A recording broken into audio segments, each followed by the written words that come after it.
Isang magandang at mapagpalang araw po sa inyong lahat, mga minamahal naming tagapakinig. Narito na naman po ang inyong lingkod upang samahan kayo sa isa na namang paglalakbay ng puso. Isang kwentong susubok sa ating pananaw tungkol sa pag-ibig at pagtitiwala. Sinasabi nilang ang tiwala ay parang isang babasaging salamin, madaling mabasag at kahit kailan ay hindi na maibabalik sa dati. Ngunit paano kung sa gitna ng mga kasinungalingan at pagdududa, ang isang basag na tiwala, ang siya palang tanging paraan para mabuo ang dalawang pusong nasugatan. Halina't pakinggan natin ang kwento ni Hiraya sa Hacienda del Sol. Dahan-dahang bumukas ang malaki at itim na bakal na tarangkahan ng Hacienda del Sol na tila isang kurtinang itinataas sa isang entablado. Para kay Hiraya Manalastas, ang pagbukas na yon ay hindi lang pagpasok sa isang bagong trabaho, kundi ang pagpasok sa isang bagong mundo. Isang mundong pinapangarap niyang maging kanlungan para sa kanyang dalawang anak. Napakapit ng mahigpit sa kanyang palda ang kambal niyang sinatala at ulan. Ang kanilang mga mata, malalaki at bilog, ay puno ng pagkamangha sa lawak ng lupain sa kanilang harapan. Ang daan papasok ay napapalibutan ng hanay ng mga puno ng mangga at sa dulo nito, nakatayo ang isang bahay na tila palasyo sa kanilang paningin, puti, malaki, at naliligo sa ginintuang sinag ng hapon. "Nanay, dito na po ba tayo titira?" tanong ni Tala. Ang kanyang tinig ay tila huni ng isang munting ibon. "Opo, anak," sagot ni Hiraya. Isang pilit na ngiti ang gumuhit sa kanyang mga labi upang itago ang sariling kaba. "Simula ngayon, ito na ang magiging tahanan natin." Sa wakas, marahil ito na ang katapusan ng kanilang pagtakbo. Marahil dito na nila matatagpuan ang kapayapaang matagal nang ipinagkait sa kanila. Isang babaeng nasa mga 60 anyos na may mahigpit na pagkakatali sa buhok at suot na unipormeng kulay kape ang sumalubong sa kanila sa may malaking pinto. Ito si Aling Sion, ang isa sa mga matatagal ng kasambahay na siyang nag-asikaso ng kanilang pagdating. Ngunit ang ngiti nito ay agad na napawi ng isang malamig na boses ang pumailan lang mula sa loob. "Sila na ba yan, Sion?" Lumabas mula sa dilim ng pasilyo ang isang babaeng nasa mga 50 anyos. Siya ay si Marikit Solomon. Ang kanyang tindig ay tuwid na tuwid.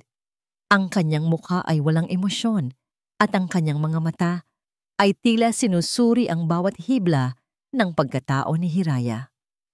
"Magandang hapon po," bati ni Hiraya, bahagyang yumukod. Hindi sumagot si Marikit. Sa halip ang mga mata nito ay bumaba sa dalawang bata na nagtatago sa likod ni Hiraya. Isang maliit na pag-ismid ang gumuhit sa gilid ng kanyang labi bago ito muling tumingin kay Hiraya. "Ako si Marikit, ang head housemaid. Ako ang masusunod dito kapag wala si Dr. Agustin. Malinaw?" Opo, ma'am," mabilis na sagot ni Hiraya. "Sumunod ka sa akin. Ituturo ko sa iyo ang kwarto ninyo. Sion, dalhin mo ang mga gamit nila." Utos ni Marikit bago tumalikod at nagsimulang maglakad. Hindi man lang hinintay ang kanilang tugon. Ang kwartong ibinigay sa kanila ay maliit. Nasa likurang bahagi ng bahay, malapit sa kusina. Ngunit para kay Hiraya, ito ay isang palasyo kumpara sa mga lugar na tinulugan nila noon. May isang kama, isang maliit na aparador, at bintanang nakatanaw sa hardin. "Ang ganda dito, nanay," bulalas ni Ulan. Agad na umupo sa kama. Ngumiti si Hiraya. "Maganda nga, anak." Ngunit sa likod ng nangiting iyon, may isang dalangin. Sana, ang ganda ng lugar na ito ay tumugma sa ganda ng magiging buhay nila rito. Habang inaayos ni Hiraya ang iilan nilang gamit sa aparador, isang mahinahong katok ang narinig nila sa pinto. Bumukas ito at pumasok ang isang lalaking matangkad, nakasuot ng puting polo at slacks.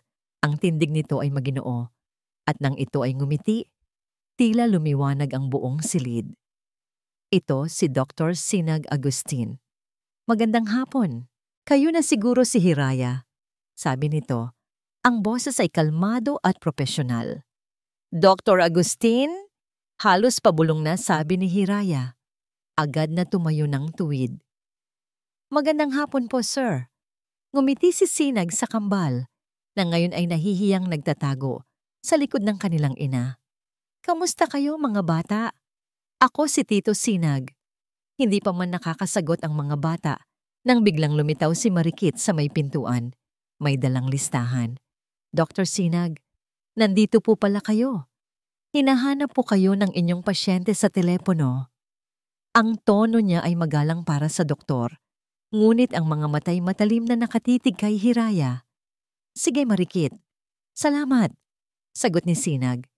Binalingan niyang muli si Hiraya. Welcome sa Hacienda del Sol, Hiraya. I hope you'll be happy here. At sa isang huling ngiti, umalis na ito. Ang maikling sandali ng kabaitan na yon ay agad na binura ng malamig na presensya ni Marikit. Inabot niya ang isang papel kay Hiraya. Iyan ang listahan ng mga gagawin mo araw-araw. Sabi ni Marikit, ang boses ay bumalik sa pagiging istrikto. Ang buong unang palapag, responsibilidad mo. Paglilinis ng sahig, pag-alis ng alikabok sa lahat ng muebles, pagpapakintab ng mga silver. At isa pa, idinagdag niya, lumapit ng bahagya. May mga patakaran dito. Una, bawal mag-ingay ang mga bata. Nakakaistorbo sila sa pagpapahinga ni doktor. Pangalawa, pagkatapos ng iyong trabaho, mananatili kayo sa loob ng kwartong ito.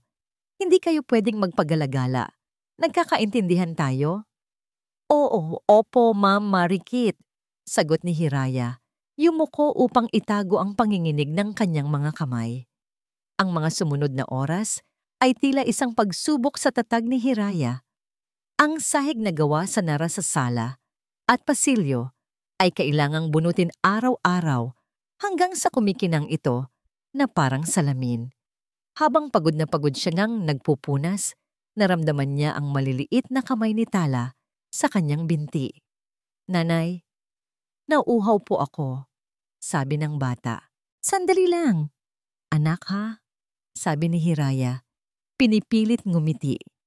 Kumuha siya ng isang basong tubig mula sa kusina at iniabot sa anak. Ngunit sa hindi inaasahang pagkakataon, nadulas ang baso sa maliit na kamay ni Tala at bumagsak sa sahig. Ang tubig ay kumalat sa bagong pakintab na sahig. Ano ang nangyari dito? Ang sigaw ni Marikit ay umalingaw-ngaw sa buong kabahayan. Mabilis itong lumapit, ang muka ay namumula sa galit. Nakita niya ang basag na baso at ang basang sahig.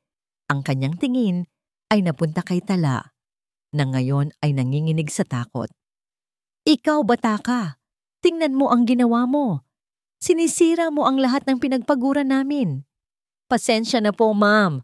Aksidente lang po.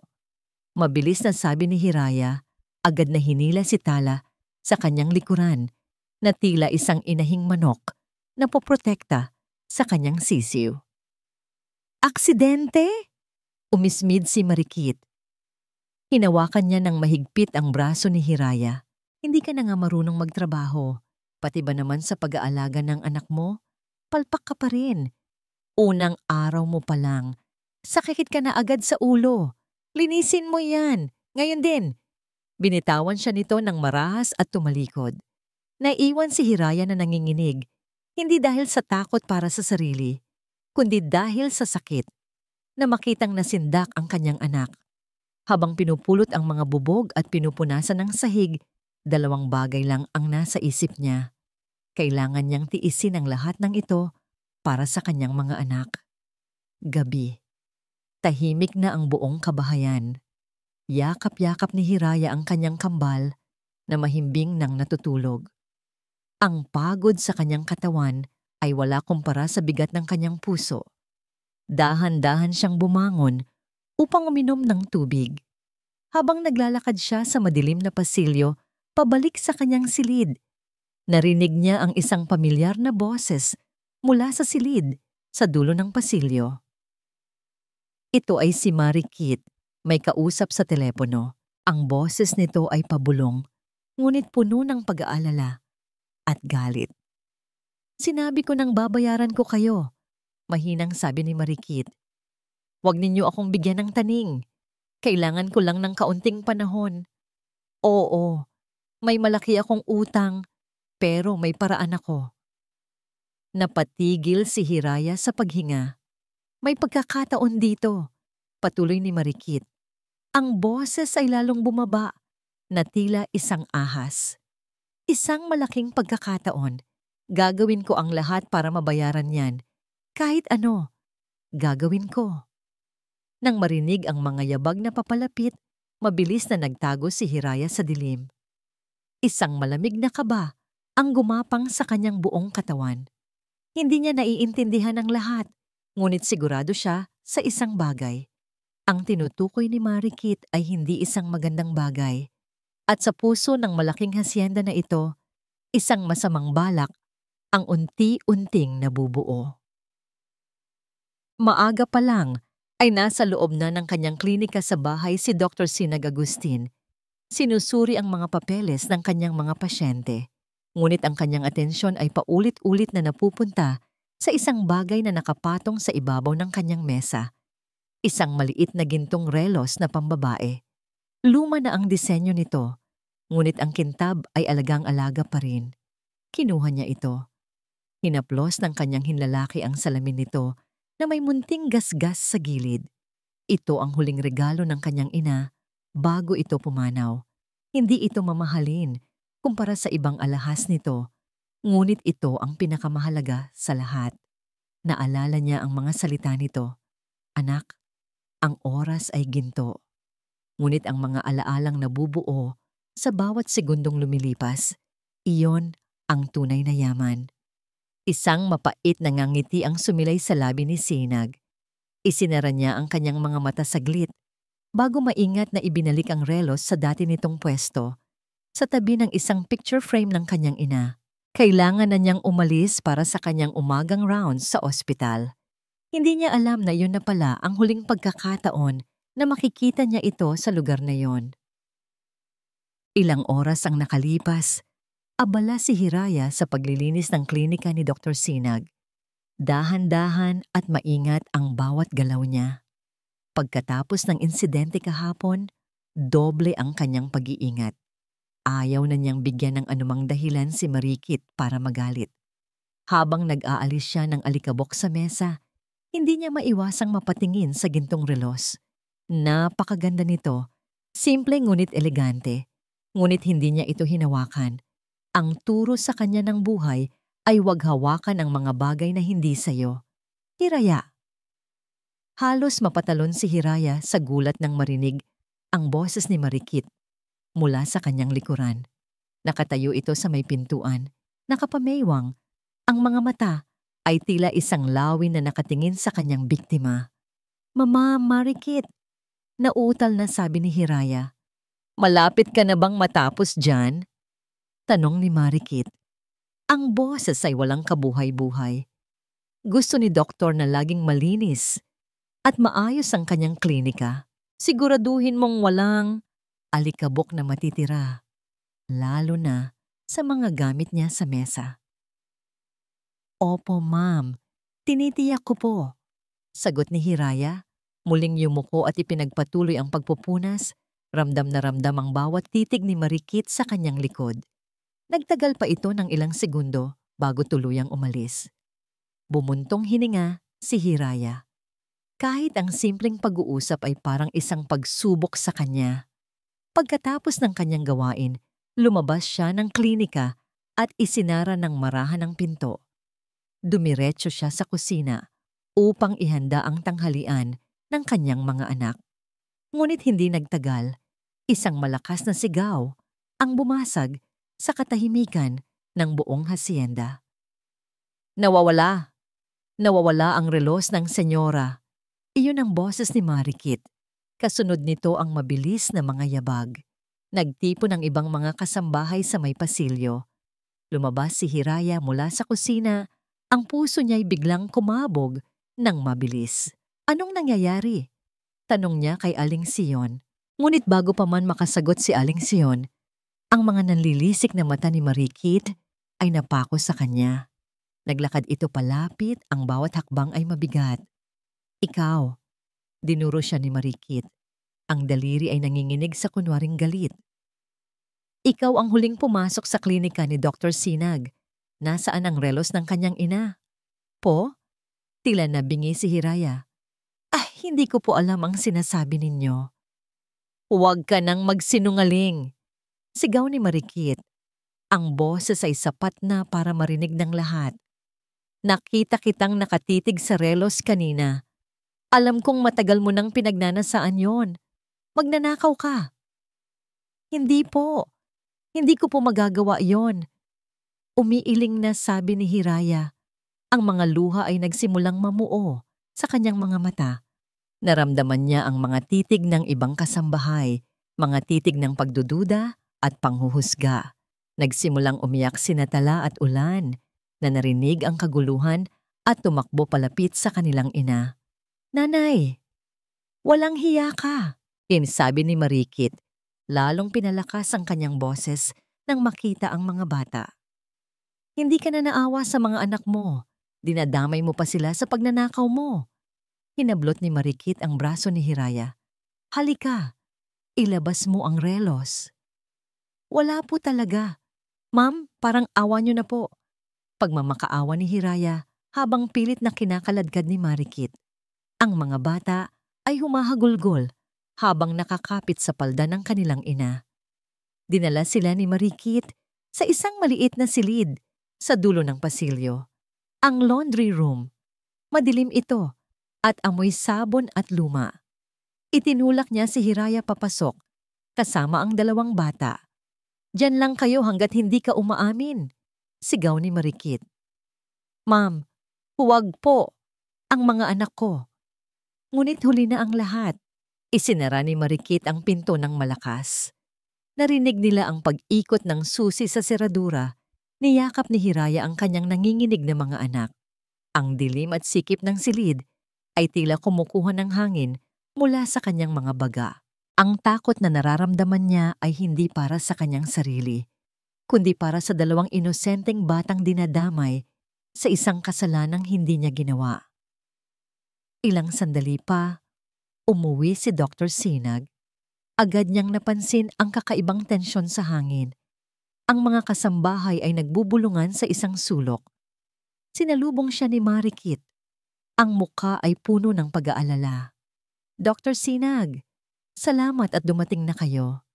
May masama pong nangyari, sabi nito sa nag-aalalang boses. Isinalaysay niya ang buong kwento, ang pagkawala ng relos, ang pagiging huling tao ni Hiraya sa klinika, at ang pagmamatigas nito. Nakinig si Sinag ng walang imik. Ang kanyang mukha ay seryoso, mahirap basahin. Nasaan siya ngayon? Tanong niya. Nilagay ko po muna siya sa laundry room, doctor.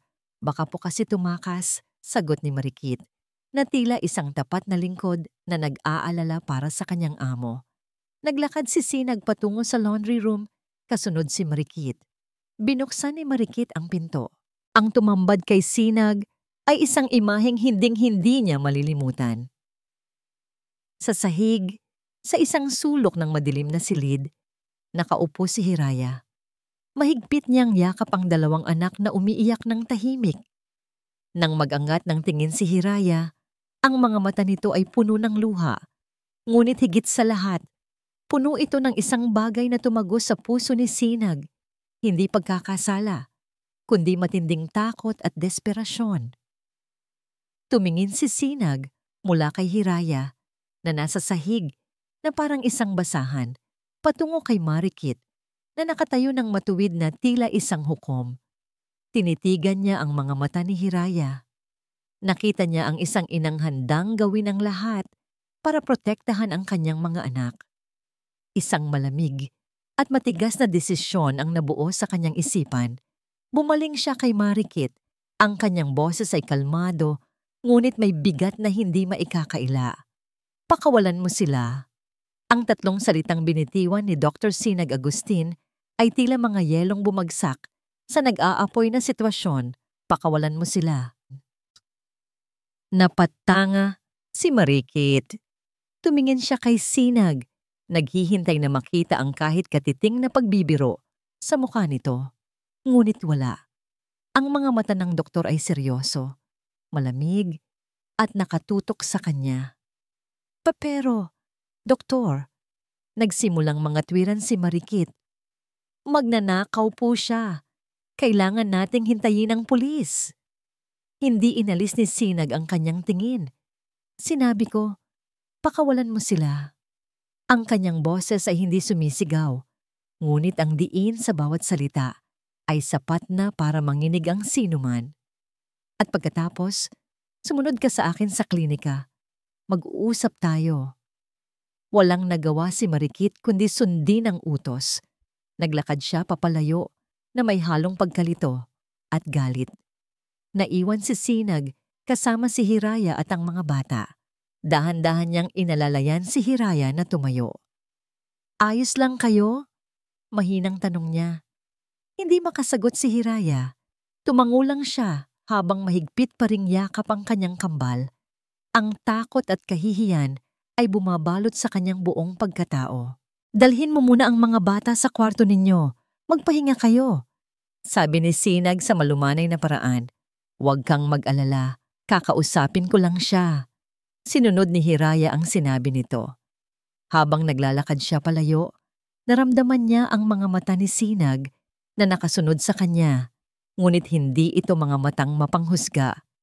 Sa unang pagkakataon, naramdaman niyang may isang taong handang pakinggan ang kanyang panig. Pagpasok ni Sinag sa klinika, naghihintay na sa kanya si Marikit. Nakatayo sa gitna ng silid na may ekspresyong nasaktan at hindi makapaniwala. Doktor, bakit po? Bakit mas pinaniniwalaan ninyo ang isang estranghero kaysa sa akin na matagal nang naglilingkod sa inyo? Agad na tanong ni Marikit. Isinara ni Sinag ang pinto. Umupo ka, Marikit. Sumunod ito. Humarap si Sinag sa kanya. Ang kanyang mukha ay kalmado, ngunit ang kanyang mga mata ay matalas. Marikit, ilang taon ka na sa pamilya namin? 30 taon, doktor. Mula pa noong nabubuhay ang mami ninyo. Sagot nito, na tila ipinapaalala ang kanyang katapatan. 30 taon, inulit ni Sinag. Sa loob ng 30 taon, ngayon lang ako nakakita ng ganitong klaseng kalupitan sa pamamahay na ito. Pakipaliwanag mo sa akin, bakit mo kailangang ikulong ang isang ina kasama ang kanyang 2 maliliit na anak sa isang madilim na bodega? Dahil baka tumakas siya, doktor. Mabilis na sagot ni Marikit. Tumakas? Bahagyang tumaas ang kilay ni Sinag. Saan siya tatakbo? Wala siyang pera, wala siyang ibang matutuluyan, at idadamay pa niya ang mga anak niya? Hindi ba't mas lohikal na kung talagang may kasalanan siya, ay magmamakaawa siyang patawarin para hindi mawalan ng trabaho? Natigilan si Marikit. Hindi niya inaasahan ang ganitong pagsusuri mula kay Sinag. Isa pa, patuloy ni Sinag. Bakit hindi mo ako tinawagan kaagad? Bakit hinintay mo pa ang pag-uwi ko bago ka gumawa ng eksena? Bakit kailangang marinig ng lahat ng kasambahay? Para ano? Para mapahiya siya ng husto. Hindi po sa ganoon, doktor. Nag-aalala lang po ako sa inyo. Ngunit ang bawat sagot ni Marikit ay lalo lamang nagpapatibay sa hinala ni Sinag. Ang kanyang mga kwento ay hindi magkatugma. Ang kanyang galit ay hindi galit ng isang taong nag-aalala sa nawawalang gamit, kundi galit ng isang taong may personal na hinanakit. Huminga ng malalim si Sinag. Marikit, ang relos na yon ay mahalaga sa akin dahil alaala yon ni Mama. Pero mas mahalaga ang pagtrato natin sa kapwa-tao. Ang ginawa mo kanina ay hindi katanggap-tanggap. Pero doktor, siya ang kumuha. Giit ni Marikit. Ang kanyang boses ay nagsisimula ng manginig. Wala kang pruweba, matigas na sabi ni Sinag. Ang tanging nakikita ko ay isang babaeng walang kalaban-laban na hinusgahan mo, kinulong at ipinahiya sa harap ng kanyang mga anak. At iyan ay isang bagay na hindi ko kailanman palalampasin. Tumingin si Sinag ng diretso sa mga mata ni Marikit. Simula bukas, hindi mo na kailangang pumasok. Kunin mo ang lahat ng gamit mo. Ibibigay ko ang nararapat na separation pay para sa serbisyo mo. Marikit, tapos na tayo. Ang mga salitang iyon ay tila isang malakas na sampal sa mukha ni Marikit. Nanlaki ang kanyang mga mata sa pagkabigla. Ano po, sisisantihin niyo ako dahil sa babaeng yon? Sinisanti kita dahil sa ginawa mo. Pagtatama ni Sinag. Ang pagkabigla ni Marikit ay napalitan ng desperasyon. Lumuhod ito sa harap ni Sinag. Doktor, pakiusap. Wag po. Saan ako pupunta? Ang buong buhay ko ay ibinuhos ko sa paglilingkod sa pamilya ninyo. Maawa po kayo. Ngunit nanatiling matigas si Sinag. Ang desisyon ko ay pinal. Nang makita ni Marikit na walang epekto ang kanyang pagmamakaawa, ang kanyang mukha ay biglang nagbago. Ang mga luha ng desperasyon ay napalitan ng isang malamig at mapanganib na kislap sa kanyang mga mata. Dahan-dahan siyang tumayo. Kung ganyan ang gusto mo, doktor, sabi niya, ang boses ay puno ng pait at pagbabanta. Pagsisisihan mo ito. Pagsisisihan niyong dalawa ang araw na ito. Pagkasabi noon, tumalikod siya at lumabas ng klinika. Isinara ang pinto ng may puwersa. Naiwan si Sinag sa katahimikan. Mas lalo pang nakumbinsi na tama ang kanyang ginawa. Kinuha niya ang intercom at tinawag si Aling Sion. Sion, pakilipat si Hiraya at ang mga anak niya sa guest room sa ikalawang palapag. Siguraduhin mong komportable sila. Pagkatapos, lumapit siya sa bintana. Tinitingnan ang papalubog na araw. Ang isang problema ay natapos na, ngunit pakiramdam niya, may isang mas malaking bagyo na paparating. Sa loob ng kanyang maliit na silid, nag-iimpake si Marikit na may panggigigil.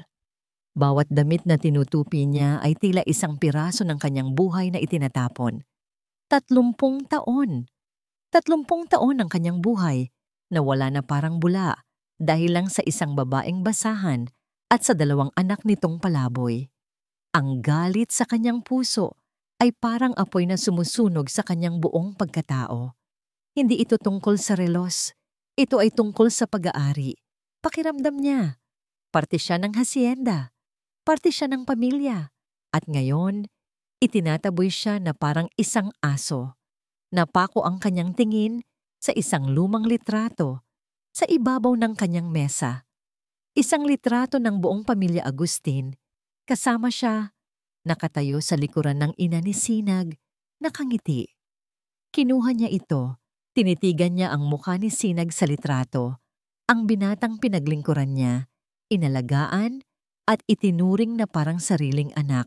Gamit ang isang nail file na nasa kanyang mesa, kinaskas niya ng paulit-ulit ang mukha ni Sinag sa litrato hanggang sa tuluyan itong masira at mabura. Hayop ka! Bulong niya sa hangin. Walang utang na loob. Pagkatapos, kinuha niya ang kanyang lumang telepono. Nag-dial siya ng isang numero. Nang may sumagot sa kabilang linya, binago niya ang kanyang boses.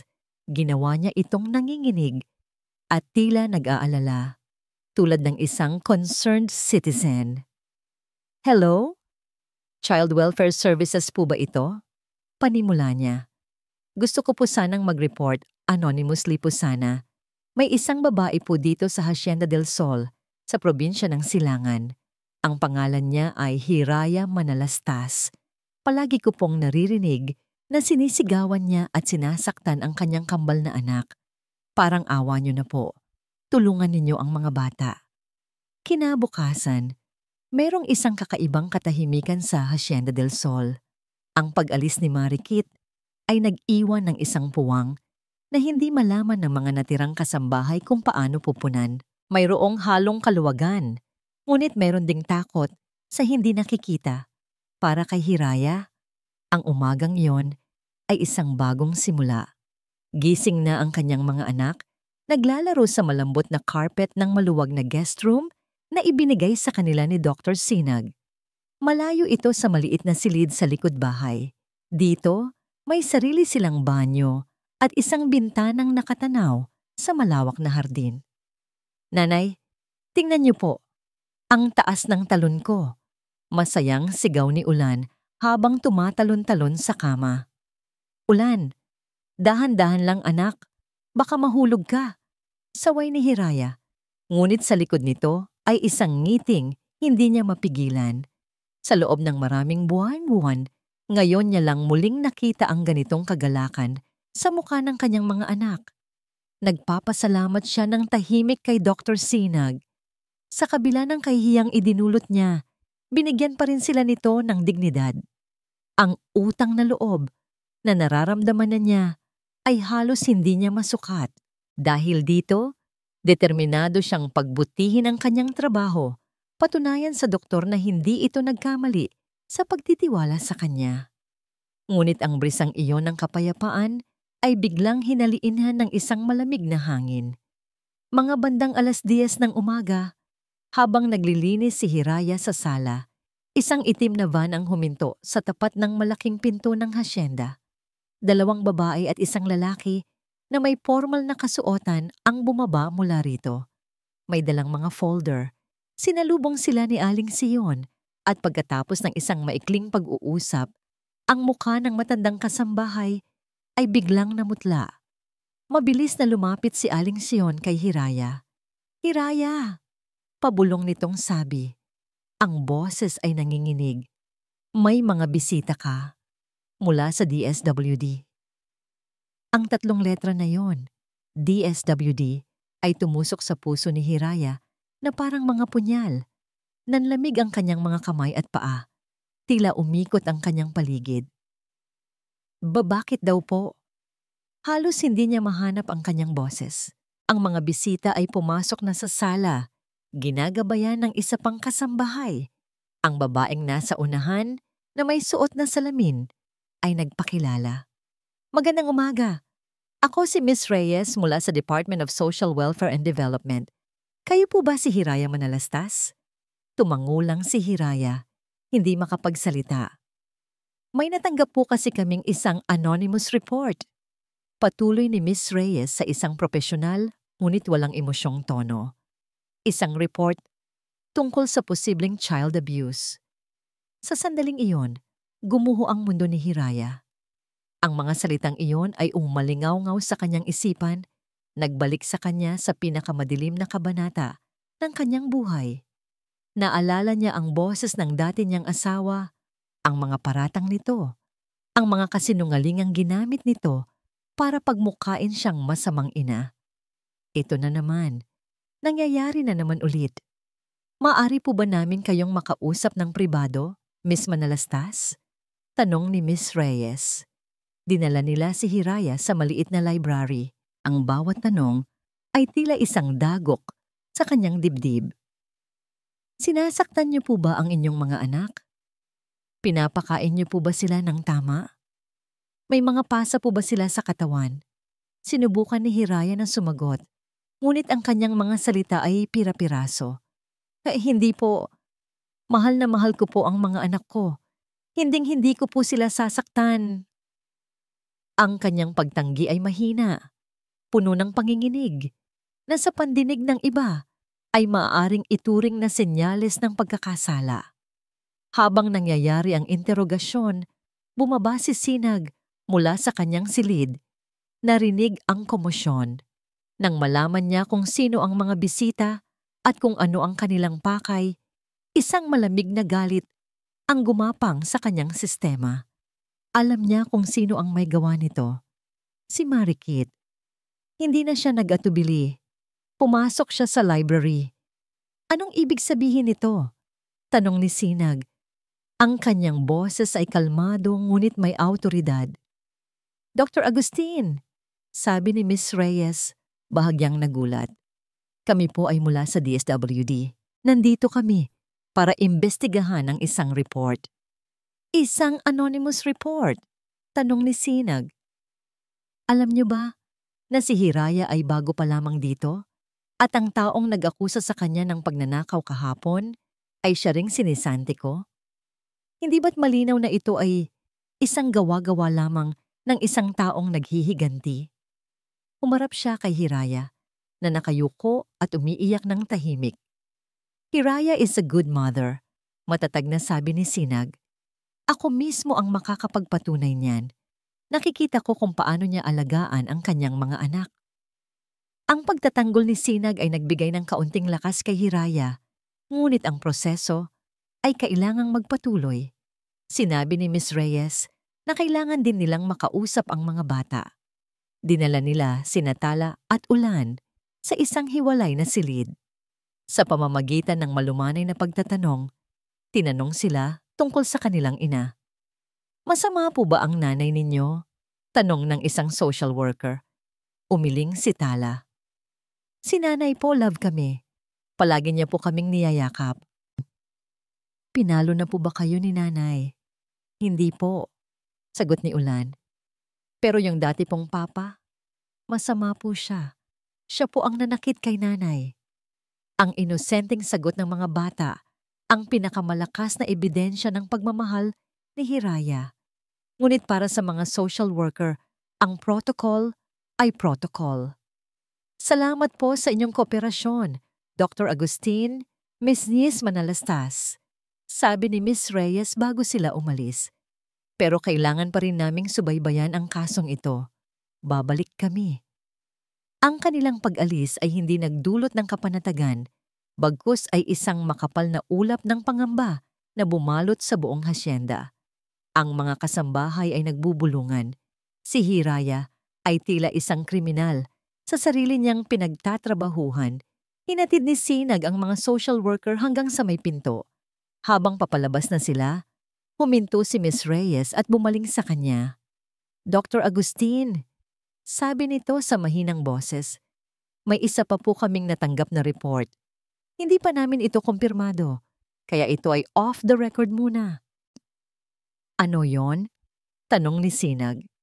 Tumingin si Miss Reyes sa kanyang mga kasama bago muling humarap kay Sinag. Ang kanyang mga mata ay seryoso. Nakatanggap din po kami ng isa pang tip na baka po kayo ay nagkakanlong ng isang wanted person. Ang mga salitang binitiwan ni Miss Reyes ay naiwang nakabitin sa hangin. Mas mabigat pa kaysa sa lahat ng naunang akusasyon. Nagkakanlong ng isang wanted person. Nang maisara ni Sinag ang pinto, nanatili siyang nakatayo roon ng ilang sandali. Ang galit na nararamdaman niya ay hindi na mainit. Ito'y naging malamig, matalas, at mapanganib. Hindi na ito simpleng paghihiganti. Ang ginagawa ni Marikit ay isang kalkuladong plano para sirain hindi lang ang buhay ni Hiraya, kundi pati na rin ang kanyang propesyon at reputasyon na pinaghirapan niya ng maraming taon. Hindi na siya maaaring manatiling nagtatanggol lamang. Kailangan na niyang sumugod. Nagmamadali siyang bumalik sa kanyang klinika at isinara ang pinto. Kinuha niya ang kanyang telepono at nagdial ng isang numero mula sa memorya. David, Sinag ito, sabi niya nang may sumagot sa kabilang linya. Si Attorney David Romero ay hindi lang abogado ng kanilang pamilya, kundi isa rin sa kanyang mga pinagkakatiwalaang kaibigan. Sinayi ni Sinag. Napatawag ka. Don't tell me may asunto ka na? Pabirong sagot ng kaibigan. Malapit na roon, Dave. Seryosong sabi ni Sinag. Kailangan ko ng pabor. Isang malaking pabor. Maaari mo bang imbestigahan ang isang tao para sa akin? Marikit Solomon. Naging head housemaid namin siya sa loob ng 30 taon. Kailangan kong malaman lahat, lalo na ang kanyang financial records. Marikit? Ang pagkakaalam ko, matapat yan sa pamilya ninyo. Anong nangyari? Mahabang kwento. Basta, kailangan ko ng impormasyon at kailangan ko ito ngayon na. Pagkatapos ng tawag, Hindi mapakali si Sinag. Naglakad-lakad siya sa loob ng klinika. Ang kanyang mga mata ay napadpad sa mesa, sa bakanteng espasyo kung saan dating nakalagay ang gintong relos. Ang relos, ang pinagmulan ng lahat ng ito. Maya-maya pa tumunog ang telepono ni Sinag. Si David na. Sinag, may nakuha na ako. At hindi mo ito magugustuhan. Ang iyong tapat na marikit Solomon, baon sa utang. Malaki. May mga record ng malalaking talo sa kasino at mga utang sa iba't ibang tao. Kabilang na ang mga 5-6. Desperada siya, pare. Kinuyom ni Sinag ang kanyang kamao. Tama ang hinala niya, ngunit may idinagdag pa si David. At may isa pa, Sinag. Habang tinitingnan ko ang mga papeles ninyo, binuklat ko ulit ang last will and testament ng mommy mo. Mayroon doong isang codicil, isang karagdagang probisyon na hindi pa naisa sa katuparan, isang secret inheritance na hindi pa nabubuksan. Nakalagay doon na mayroon kang access sa isang trust fund sa isang bangko sa Switzerland pero kailangan ng isang specific non-numerical password. Isang password na nakasulat sa isang bagay na personal niyang ibinigay sa'yo. Natigilan si Sinag. Isang lihim na mana, isang password. Tila may isang piyesang nabuo sa kanyang isipan. At bigla, tila bumagal ang takbo ng oras. Ang kanyang isip ay lumipad pabalik sa nakaraan. Sa isang hapon, ilang linggo, bago pumanaw ang kanyang ina. Nasa tabi siya ng kama nito. Ang kanyang ina, si Elena, ay payat na at mahina. Ngunit ang mga mata nito ay mayroon pa ring taglay na talino at pagmamahal. Inabot nito sa kanya ang gintong relos. Anak, mahinang sabi nito, ito, para sa'yo. Pamana pa ito ng lola mo sa akin. Para sa baba ito, sagot niya noon. Ngumiti ang kanyang ina. Hindi mahalaga yan. Ang mahalaga ay ang nasa likod nito. Tandaan mo, anak, sabi nito. Hinawakan ng kanyang kamay. Kapag dumating ang araw na talagang kailangan mo ito, ang mga numerong ito ang gagabay sa'yo. Ang mga magkabakan numerong ito, mga numero. Bumalik si Sinag sa kasalukuyan. Ang kanyang paghinga ay mabilis. Ang password sa bangko, hindi ito non-numerical. Ito ay numerical. Ang mga numero sa likod ng relos, iyon ang susi. Dali-dali siyang lumabas ng klinika. Hindi na ito tungkol sa isang simpleng pagnanakaw. Ito ay tungkol sa isang malaking halaga na maaaring gamitin ni Marikit para bayaran ang kanyang mga utang at mawala na parang bula. At si Hiraya, ginamit lang siyang kasangkapan. Nakita niya si Hiraya sa may hardin, nakaupo sa isang bangko at nakatingin sa kawalan habang ang kanyang mga anak ay naglalaro ng hindi kalayuan. Ang mukha niya ay puno ng kalungkutan at pag-aalala. Nilapitan niya ito. Hiraya, tawag niya. Nag-angat ito ng tingin, ang mga matay na mumugto. Doktor, kailangan nating mag-usap, sabi niya, umupo sa tabi nito. At kailangan kong malaman ang totoo. Bakit kanila inaakusahan na wanted ka? Huminga ng malalim si Hiraya. Ang pagtitiwalang ipinapakita sa kanya ni Sinag ay nagbigay sa kanya ng lakas ng loob na harapin ang multo ng kanyang nakaraan. Dahil tumakas po ako, panimula niya, ang boses ay nanginginig. Tumakas po ako sa asawa ko. Mabisyo po siya, doktor. Sinasaktan niya ako. Nang sinubukan ko siyang iwan, nagsampa siya ng mga gawa-gawang kaso. Kidnapping daw po. Dahil itinakas ko ang sarili kong mga anak. Nilagyan niya ng warrant ang pangalan ko. Ginawa niya ang lahat para hindi ako makaalis, para kontrolin ako. Tinitigan ni Sinag ang babae sa tabi niya. Nakita niya ang lahat ng sakit at takot na pinagdaanan nito. Ngayon, naiintindihan na niya kung bakit ganito na lang ang epekto sa kanya ng mga akusasyon. Ito ay isang sugat na muling binubuksan ni Marikit. Hiraya, sabi ni Sinag. Ang kanyang boses ay puno ng determinasyon. Makinig ka sa akin. Ang pagkawala ng relos, hindi lang yun simpleng pagnanakaw. May mas malalim na dahilan. Ipinaliwanag niya ang lahat. Ang tungkol sa mga utang ni Marikit, ang lihim na mana, at ang mga numero sa likod ng relos na siyang password para sa isang malaking halaga. Nanlaki ang mga mata ni Hiraya sa pagkabigla. Iibig sabihin, ang lahat ng ito ay dahil sa pera? Oo, at kailangan nating mahanap ang relos na yon bago niya makuha ang pera. Sabi ni Sinag, hindi na ito laban mo lang, Hiraya.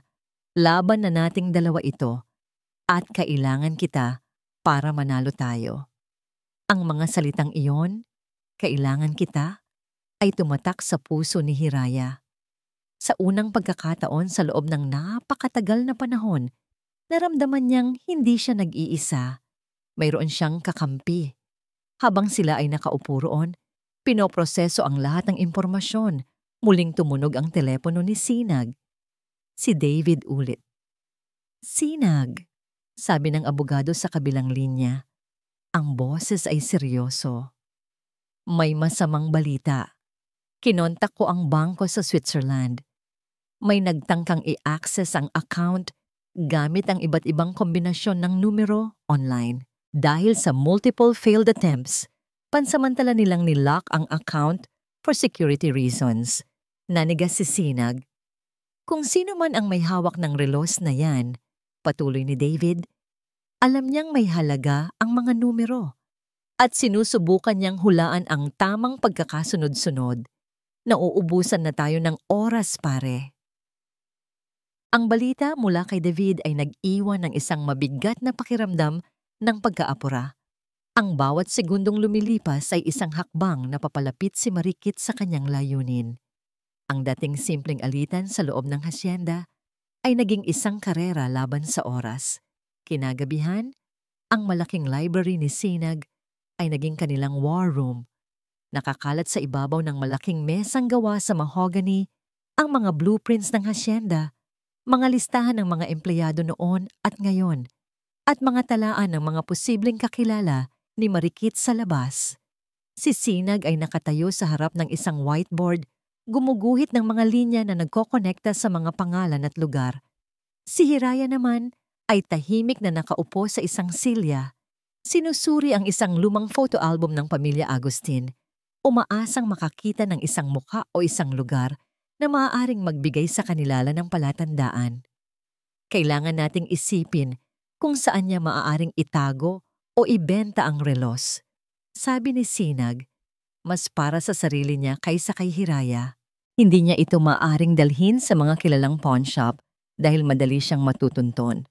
Malamang sa isang taong pinagkakatiwalaan niya o sa isang taong may utang na loob sa kanya.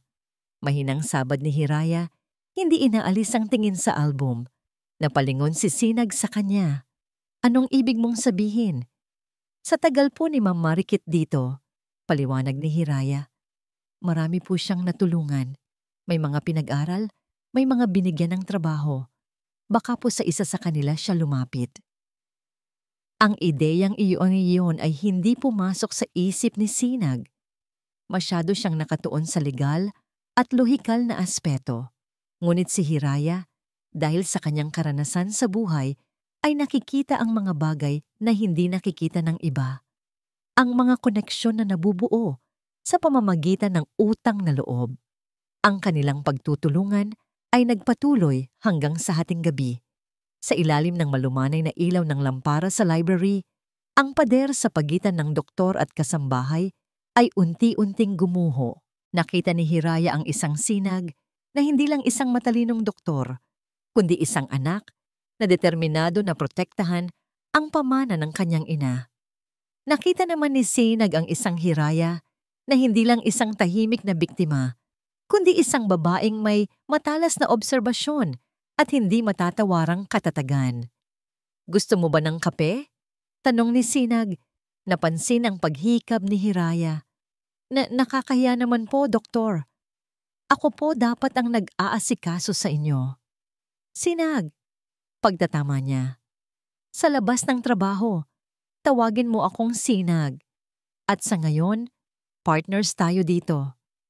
Ang simpleng pag-aalok na yon ay nagdulot ng isang kakaibang init sa dibdib ni Hiraya. Tumango siya. Habang ipinaghahanda siya ni Sinag ng kape, tahimik niyang pinagmasdan ang lalaki. Sa likod ng kanyang seryosong anyo, mayroong kabaitan na hindi niya maikakaila. Kinabukasan ang kanilang alyansa ay muling nasubok.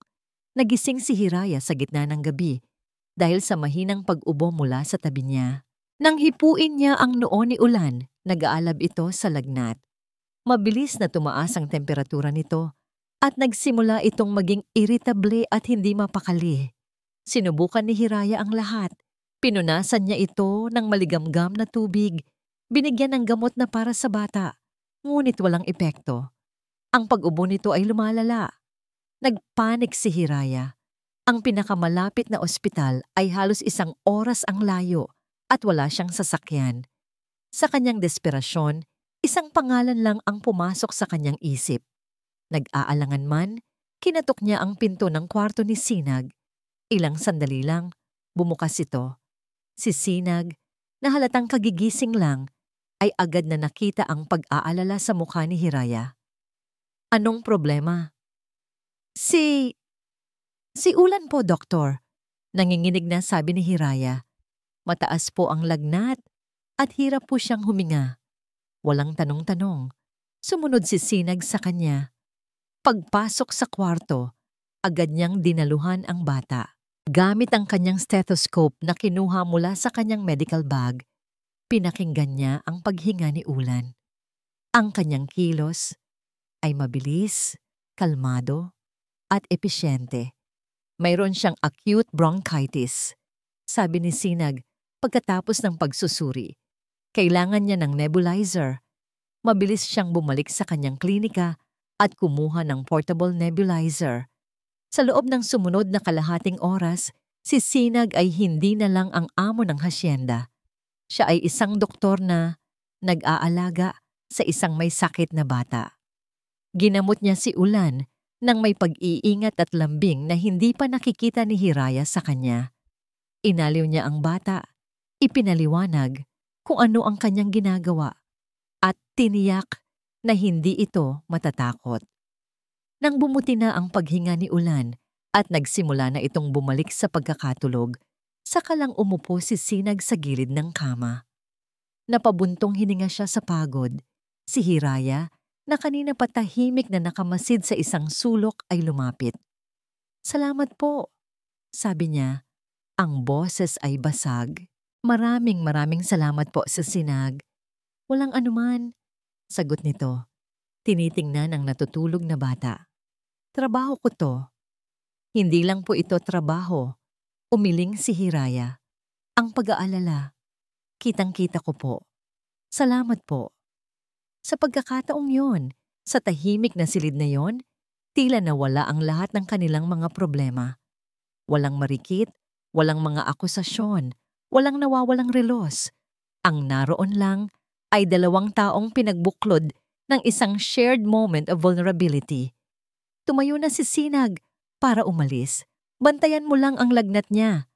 Tawagin mo ako kaagad kung may pagbabago. Nang nasa may pintuan na siya, hinawakan ni Hiraya ang kanyang braso. Sinag, lumingon ito. Mag-iingat po kayo, sabi ni Hiraya. Isang simpleng paalala, ngunit puno ng kahulugan. Tumango si Sinag, itinaas niya ang kanyang kamay at marahang inilagay sa balikat ni Hiraya. Isang maikling pagpisil, isang kilos ng pag-asa at pag-unawa. Ikaw din, Hiraya. Matulog ka na. Ang simpleng pagdampi na yon ay nagdulot ng kuryenteng gumapang sa kanilang dalawa. Nagkatitigan sila ng ilang segundo, sapat na para maramdaman ang isang bagong emosyon na namumuo sa pagitan nila. Hindi ito pagkakaibigan, hindi rin ito ugnayan ng amo at empleyado. Ito ay isang bagay na mas malalim, isang bagay na isinilang mula sa gitna ng kaguluhan. Bago pa man maging awkward ang sitwasyon, binitawan na ni Sinag ang kanyang balikat at tuluyan ng lumabas. Naiwan si Hiraya na nakatayo, ang kanyang puso ay tumitibok ng mas mabilis kaysa sa normal. Kinabukasan, isang kasambahay na matagal nang nanahimik, si Aling Sion, ang lumapit kay Hiraya habang ito ay naghahanda ng almusal. May inabot itong isang maliit at nakatuping papel. "Hiraya, pasensya na kung ngayon lang ako nagsalita," pabulong na sabi ng matanda. "Natatakot din kasi ako kay Marikit, pero hindi tama ang ginagawa niya sa'yo." "Ano po ito, Aling Sion?" "Bago umalis si Marikit," sabi ni Aling Sion, "narinig ko siyang may kausap sa telepono. Nabanggit niya ang pangalan ng isang lumang kaibigan, isang may-ari ng sanglaan sa bayan. Ito, isinulat ko ang pangalan at address." Ang maliit at lukot na papel na iniabot ni Aling Sion ay tila isang susi, isang maliit na bagay na may potensyal na buksan ang lahat ng mga kasagutan. Hawak ito ni Sinag sa pagitan ng kanyang mga daliri. Tinititigan ng pangalan at address na nakasulat. Tonyo's Pawn Shop and Antiques, J.P. Rizal Saintin, Bayan. "Sigurado ka ba rito, Hiraya?" tanong ni Sinag. Ang kanyang mga mata ay seryosong nakatutok sa kanya. Tumango si Hiraya. Kilala po si Aling Sion sa pagiging matapat, Dr. Sinag. At takot po siya kay Marikit. Hindi po siya magsisinungaling sa isang bagay na ganito kadelikado. May punto siya. Ito na ang pinakamalinaw na lead na nakuha nila. Hindi na sila maaring maghintay. Kailangan nilang kumilos. "Magbihis ka," sabi ni Sinag. "Sasama ka sa akin." "Po, saan po tayo pupunta?" "Sa bayan," sagot ni Sinag. Ang kanyang tono ay hindi nag-iiwan ng puwang para sa pagtutol. Kailangan nating malaman kung ano ang alam ng Tonyo na ito, pero kailangan nating mag-ingat. Ayokong makilala tayo kaagad. Sumunod si Hiraya. Nagsuot siya ng isang simpleng blusa at pantalon at itinali ang kanyang buhok. Si Sinag naman ay nagpalit mula sa kanyang karaniwang polo at slacks patungo sa isang simpleng t-shirt at maong at nagsuot ng baseball cap. Hindi ito isang perpektong disguise, ngunit sapat na para hindi sila agad mapansin bilang ang kilalang doktor at ang kanyang bagong kasambahay. Ang biyahe papuntang bayan ay tahimik at puno ng tensyon. Si Hiraya ay nakatingin lang sa labas ng bintana. Ang kanyang mga kamay ay magkahawak ng mahigpit sa kanyang kandungan. Si Sinag naman ay nakatuon sa daan, ngunit ang kanyang isip ay malayo ang nilalakbay, bumubuo ng iba't ibang senaryo sa kanyang utak. Ang Tonyo's Pawn Shop ay isang maliit na pwesto na nakasiksik sa pagitan ng isang tindahan ng bigas at isang vulcanizing shop. Maalikabok ang salamin sa harapan at ang mga gamit sa loob ay tila isang koleksyon ng mga nakalimutang bagay. Mga lumang alahas, sirang relo, at iba't ibang antigong kasangkapan. Pagpasok nila, isang kampana sa itaas ng pinto ang tumunog. Isang lalaking nasa mga 60 anyos, may malaking tiyan at manipis na buhok, ang lumabas mula sa likod ng isang kurtina. Ito si Mang Tonyo. Ngumiti ito nang makita sila. "Magandang araw, ma'am, sir. Ano pong maitutulong ko sa inyo?" "Magandang araw din po." Panimula ni Sinag, iginala ang kanyang tingin sa paligid. "Naghahanap sana kami ng isang pambihirang bagay. Baka sakaling mayroon kayo." "Nako, nasa tamang lugar kayo. Halos lahat ng pambihira, meron ako." Pagmamayabang ni Mang Tonyo. "Isang gintong relos na pambabae." Direktang sabi ni Sinag. "Medyo luma na ang disenyo. Baka may nagbenta o nagsangla sa inyo nitong mga nakaraang araw?" Ang nangiti sa mukha ni Mang Tonyo ay bahagyang nawala. Tinitigan niya sila ng mas maigi. "Relos? Marami kaming relos dito. Anong klaseng relos ba?" Ang tatak ay hindi na masyadong mabasa, sabi ni Sinag. "Pero ang mahalaga, pag-aari ito ng isang kaibigan naming nagngangalang Marikit Solomon. Baka napadaan siya rito." Sa pagbanggit ng pangalan ni Marikit, ang pagbabago sa kilos ni Mang Tonyo ay hindi maikakaila. Naging depensibo ang kanyang tindig. Marikit? Oo, kaibigan ko yon. Pero matagal na siyang hindi nagpupunta rito. At siguradong walang relos na galing sa kanya. Sigurado po kayo? Tanong ni Hiraya. Sa unang pagkakataon ay nagsalita. Kailangan lang po kasi naming mahanap. Napakahalaga po noon sa kanya. Pasensya na, miss. Wala talaga. Madiing sabi ni Mang Tonyo, umiiwas ng tingin. Malinaw na nagsisinungaling ito. Naramdaman ni Sinag na wala silang mapipiga sa paraang ito. Kailangan niyang baguhin ang kanyang diskarte. Huminga siya ng malalim at binago ang kanyang tono mula sa pagiging mausisa tungo sa pagiging nag-aalala. Naku, Mang Tonyo, sabi ni Sinag na may lungkot sa boses. Kaya nga namin siya hinahanap. Nag-aalala na kasi kami sa kanya. Napakunot ang noo ni Mang Tonyo. Bakit? Anong nangyari kay Marikit? Hindi namin alam ang buong detalye, sabi ni Sinag, umaarteng tila nag-aalangan. Pero may mga naghahanap daw sa kanya. Mga mukhang delikado, may malaki daw siyang utang. Ang sabi sa amin, kung hindi namin siya mahahanap para tulungan, baka kung ano ang mangyari sa kanya. Ang reaksyon ni Mang Tonyo ay eksakto sa inaasahan ni Sinag. Ang pagkukunwari nito ay napalitan ng tunay na pag-aalala. Lumapit ito sa kanila. Sinasabi ko na nga ba? Pabulong na sabi ni Mang Tonyo. Iyon din ang hinala ko. Naku, doktor, sabi nito. Hindi na namalayan na ginamit ang titulo ni Sinag. Delikado ang mga taong yon, mga buhaya yon kung maningil. Sinabihan ko na si Marikit na huwag siyang mangutang sa mga yon, pero matigas ang ulo. Bingo. Hindi direktang inamin ni Mang Tonyo ang tungkol sa relos, ngunit kinumpirma niya ang pinakamahalagang impormasyon. Ang mga nagpapautang. Hindi ang relos ang susi, kundi ang utang. Salamat po sa impormasyon, Mang Tonyo, sabi ni Sinag. Pinanatili ang kanyang kalmadong ekspresyon. Kung sakaling magpakita siya, pakisabi na lang na hinahanap siya ng mga kaibigan niya. Gusto lang naming tumulong. Umalis sila sa pawn shop.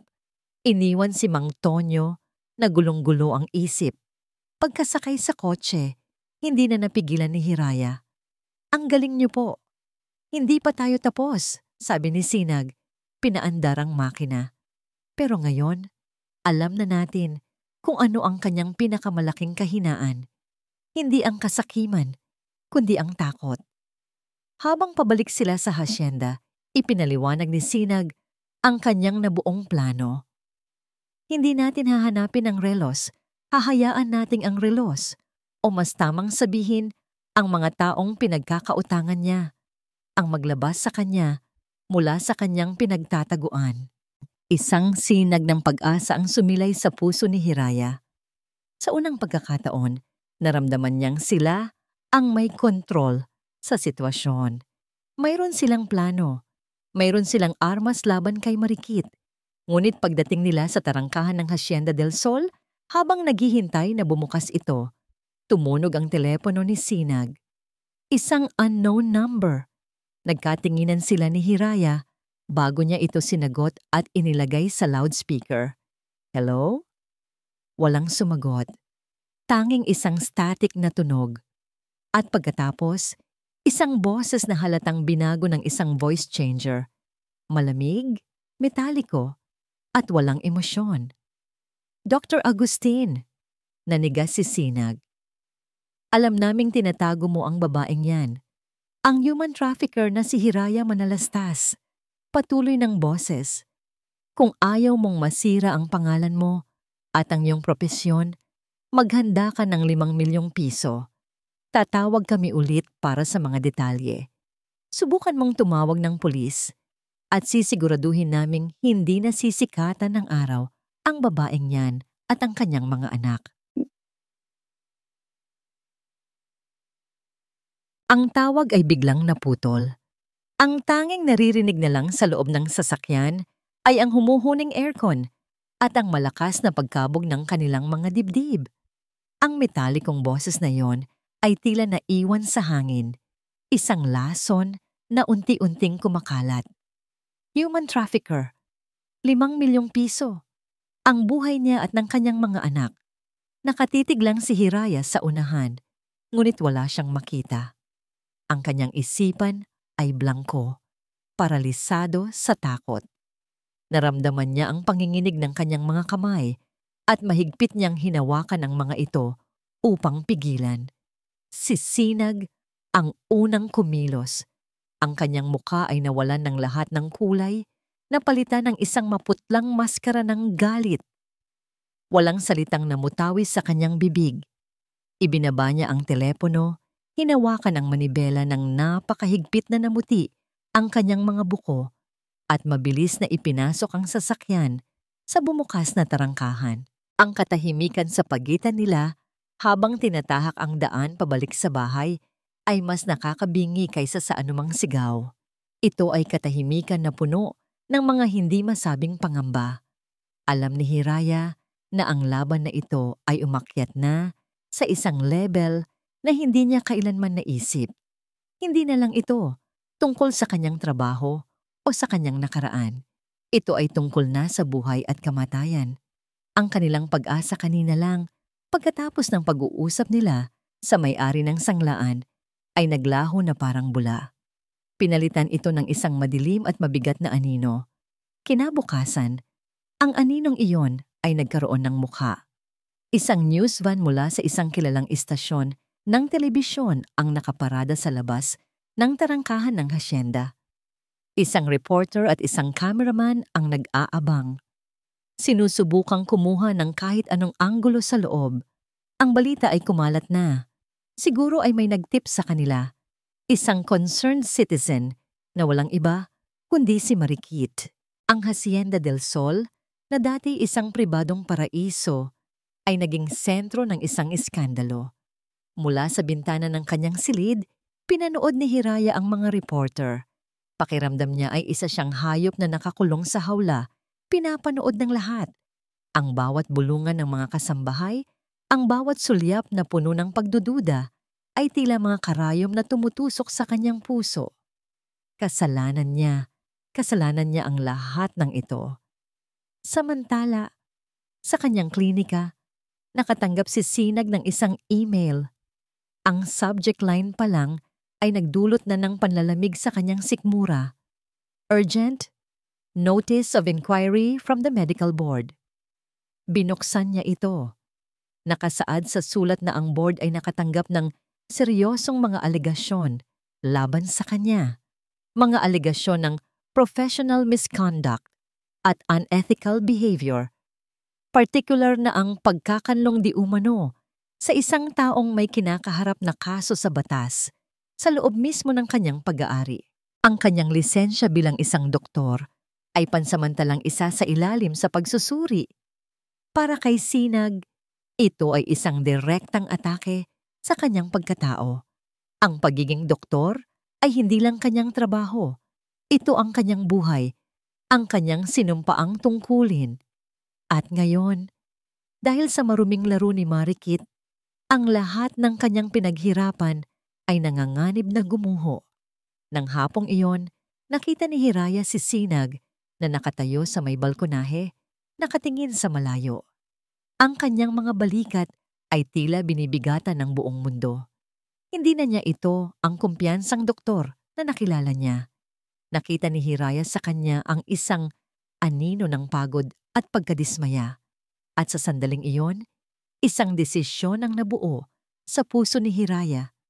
Isang desisyon na kasing sakit ng pagputol sa isang bahagi ng kanyang katawan. Ngunit sa tingin niya ay siyang tanging tamang gawin. Hating gabi, mahimbing nang natutulog ang kanyang mga anak. Dahan-dahan at walang ingay, kinuha ni Hiraya ang kanilang maliit na bag at sinimulang ilagay ang iilan nilang damit. Ang bawat piraso ng damit ay tila isang piraso ng pangarap na kanyang binibitawan. Ang kanyang mga luha ay tahimik na dumadaloy sa kanyang mga pisngi. Kasalanan niya ito. Dinala niya ang kanyang kamalasan sa tahimik na buhay ng isang mabuting tao. Sinira niya ang pangalan nito. Dinamay niya ito sa gulo na dapat ay sa kanya lang.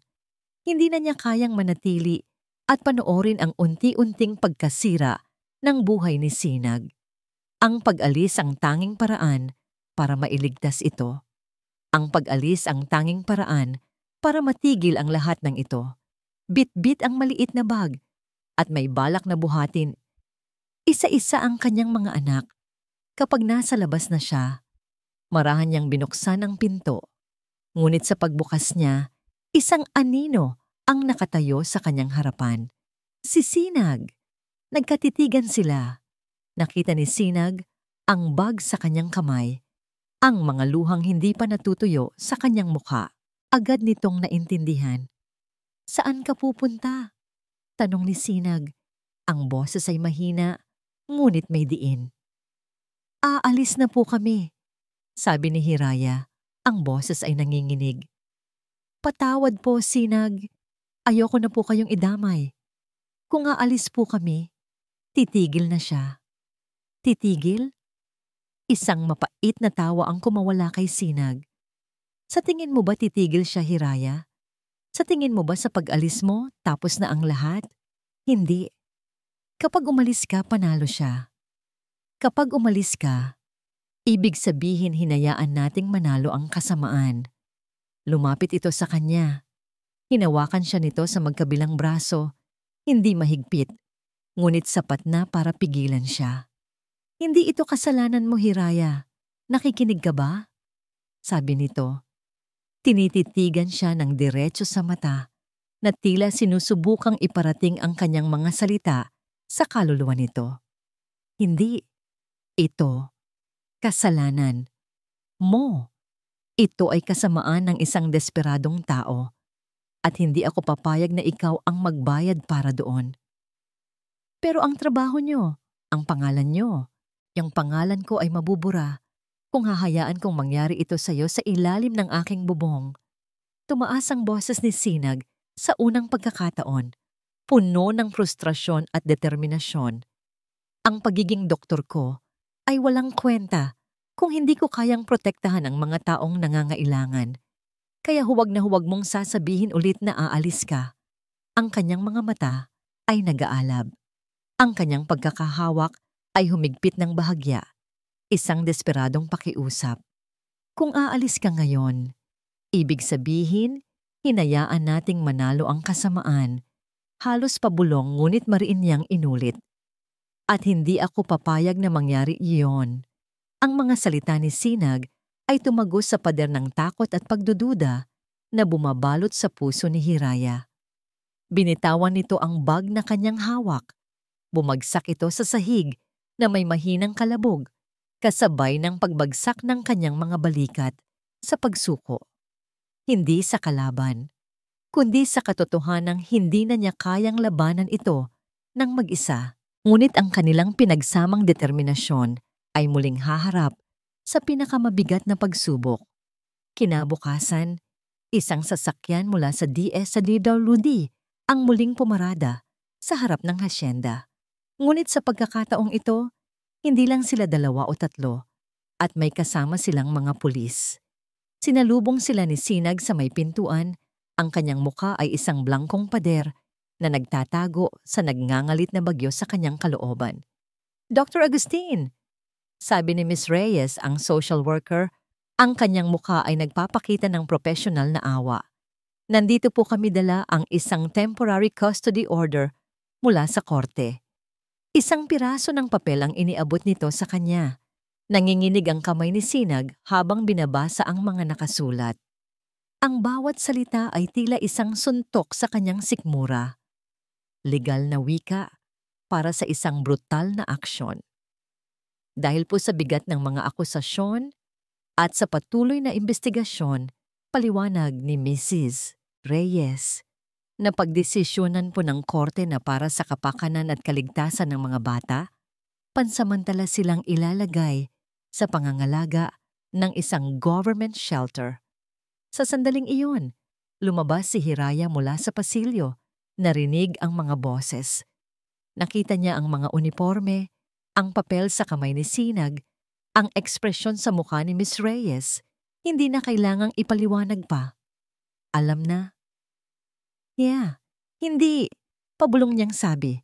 Hindi niyo pwedeng gawin yan. Lumapit siya. Ang kanyang mga mata ay nagmamakaawa. Parang awa niyo na po. Huwag niyo pong kunin ang mga anak ko. Sila na lang po ang buhay ko. Patawad po, Miss Manalastas. Ngunit kailangan po naming sundin ang utos ng korte. Malungkot na sabi ni Miss Reyes. Dalawang babaeng social worker ang pumasok sa loob ng bahay. Narinig ni Hiraya ang masayang tawanan ng kanyang mga anak mula sa sala. Hindi alam ang kapalarang nag-aabang sa kanila. Tala! Ulan! Sigaw ni Hiraya. Sinusubukang harangan ang daan. Ngunit isang pulis ang magalang ngunit matatag na humawak sa kanyang braso. Ma'am, pasensya na po. Huwag na po nating palalain ang sitwasyon. Nakita ni Sinag ang purong takot sa mga mata ni Hiraya. Tila isa itong hayop na nasukol, handang magwala para protektahan ang kanyang mga supling. Hinawakan niya ito sa balikat. Hiraya, kumalma ka, sabi niya.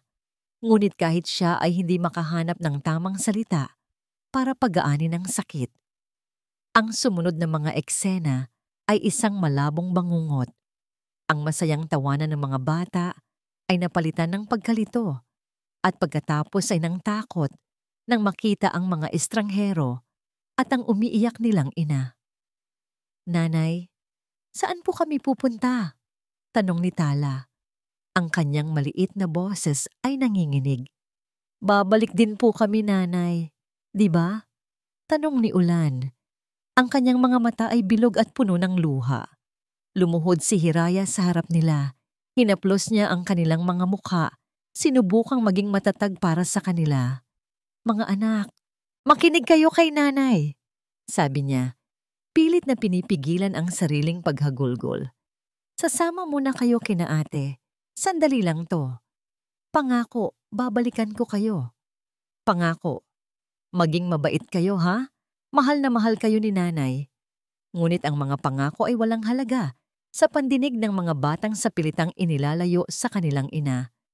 Ang paghihiwalay ay brutal. Ang kanilang mga iyak at sigaw ng nanay ay umalingaw-ngaw sa buong hasyenda. Tila mga kutsilyong humihiwa sa bawat pader. Pinilit ni Hiraya na humabol, ngunit pinigilan siya ng mga braso ni Sinag. Niyakap niya ito nang mahigpit habang ito ay nagpupumiglas. Pakawalan mo ako, ang mga anak ko. Wala na tayong magagawa, Hiraya. Wala na. Sigaw ni Sinag. Ang sariling boses ay basag, puno ng sakit at kawalan ng magawa. Nang mawala na sa paningin ang van ng DSWD, ang lakas ni Hiraya ay tuluyang nawala. Napaluhod siya sa sahig na gawa sa marmol. Ang kanyang mga hikbi ay naging isang tahimik ngunit masakit na pag-iyak. Ang Hacienda del Sol, na minsan niyang inakalang magiging kanilang kanlungan, ay naging isang malamig at walang laman na hawla. Mula sa di kalayuan, sa loob ng isang madilim na kotse na nakaparada sa kabilang kalsada, pinanood ni Marikit ang lahat. Isang ngangiti ng tagumpay ang sumilay sa kanyang mga labi. Ito na ang katapusan. Sa wakas, nagtagumpay siya, gabi. Ang buong hasyenda ay nababalot ng isang hindi maipaliwanag na kalungkutan. Walang nagsasalita. Bawat isa ay gumagalaw na tila mga anino. Sa kanyang klinika, nakatayo si Sinag sa harap ng bintana. Tinitingnan niya ang kanyang reflection sa salamin. Nakikita niya ang isang talunang tao, isang doktor na hindi kayang magligtas, isang lalaking hindi kayang protektahan ang mga taong nasa ilalim ng kanyang pangangalaga. Ang lahat ng kanyang yaman, ang kanyang estado sa buhay, ang kanyang talino, lahat ay walang silbi. Sa sobrang galit at frustrasyon, ikinuyuyom niya ang kanyang kamao at buong lakas na sinuntok ang makapal na pader na gawa sa kahoy. Isang malakas na kalabog ang umalingaw-ngaw sa silid. Hindi niya ininda ang sakit. Ang sakit sa kanyang kamay ay walang-wala kumpara sa sakit ng kanyang pagkatalo. Maya-maya, bumukas ang pinto. Pumasok si Hiraya. Hindi siya nagsalita. Ang kanyang mga mata ay tuyo na sa pag-iyak. Ngunit ang sakit ay nanatili roon. Nakita niya ang kamao ni Sinag na dumudugo. Lumapit siya. Kumuha siya ng bulak at gamot mula sa first aid kit na nasa isang estante. Walang imik. Marahan niyang hinawakan ang kamay ni Sinag at sinimulang linisin ang sugat. Sa sandaling iyon, sa gitna ng kanilang pinagsamang pagkawasak, isang kakaibang koneksyon ang nabuo. Hindi na kailangan ng mga salita. Ang kanilang mga puso, parehong basag, ay nag-usap sa isang lengguwaheng tanging sila lang ang nakakaintindi. Nang matapos niyang gamutin ang sugat, hindi binitiwan ni Hiraya ang kamay ni Sinag. Nanatili silang magkahawak, kumukuha ng lakas mula sa isa't isa sa gitna ng kanilang pinakamadilim na oras. Tumingin si Sinag kay Hiraya. Ang pagod at pagkatalo sa kanyang mga mata ay dahan-dahang napalitan ng isang bagong apoy. Isang apoy na isinilang mula sa abo ng kanilang desperasyon. Tama na, sabi niya. Ang kanyang boses ay mahina, ngunit matigas na parang bakal. Tapos na ang pagiging biktima natin. Kinuha niya ang kanyang telepono. Nag-dial siya ng isang numero. Tapusin na natin to, sabi niya kay Hiraya habang itinataas ang telepono sa kanyang tainga. Ngayon din, ang tinawagan ni Sinag ay si Detective Marcus Reyes, isang luma at pinagkakatiwalaang kaibigan mula sa kolehiyo na ngayon ay isa ng iginagalang na opisyal sa National Bureau of Investigation. Sa loob ng sumunod na oras, isinalaysay ni Sinag ang lahat mula sa pagnanakaw sa relos, sa lihim na mana, sa mga walang tigil na paninira hanggang sa pagkuha sa mga bata. Hindi na ito isang simpleng kaso ng pagnanakaw. Ito ay isang komplikadong kaso ng harassment, blackmail, at grave coercion. Kailangan ko ng tulong mo, Mark. Hindi na bilang kaibigan, kundi bilang isang alagad ng batas. Pagtatapos ni Sinag. May ilang sandali ng katahimikan sa kabilang linya. Sinag, malalim ang pinasok ninyo. Seryosong sabi ni Marcus. Pero may sapat na basehan para kumilos kami. May plano ako. Pero kailangan kong malaman, kaya niyo ba itong ituloy hanggang sa huli? Delikado ito. Tumingin si Sinag kay Hiraya. Nakita niya sa mga mata nito, hindi na ang takot ng isang biktima, kundi ang determinasyon ng isang inang lalaban para sa kanyang mga anak. Tumango si Hiraya.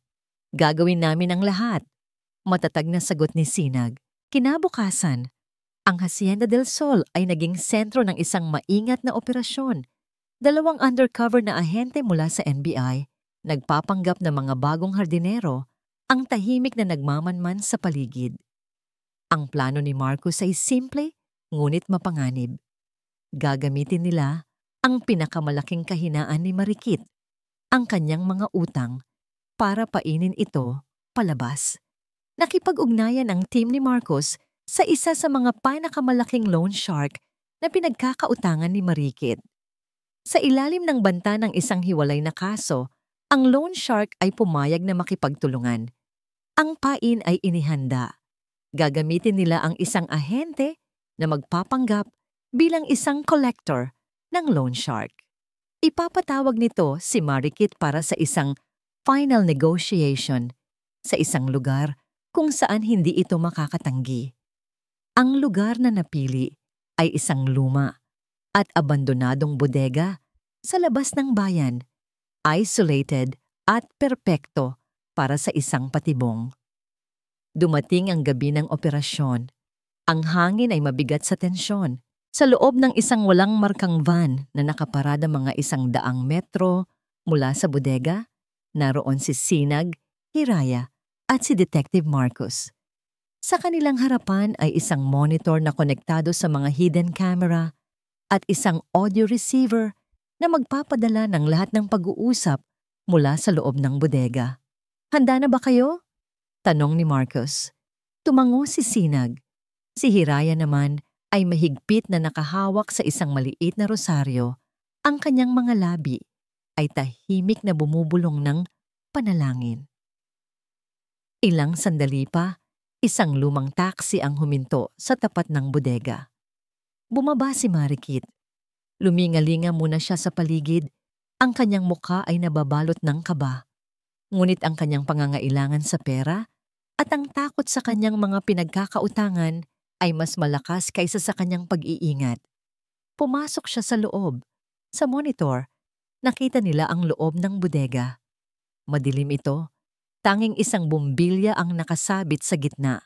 Nag-iisa roon ang ahenteng nagpapanggap na kolektor, si Agent Cortez, isang lalaking malaki ang katawan at may malamig na ekspresyon.